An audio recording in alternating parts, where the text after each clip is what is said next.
In front of me is Samsung Galaxy Tab S9 Plus, and today I would like to show you how you can change display refresh rate. Begin by going into Devices Settings and scrolling down to access Display section. Then click on Motion Smoothness and select the best option for you, Adaptive or Standard.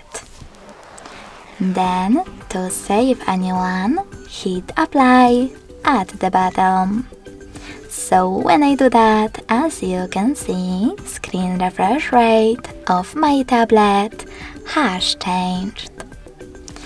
Thanks so much for watching. If you enjoyed this video, don't forget to leave a like, comment and subscribe. Bye!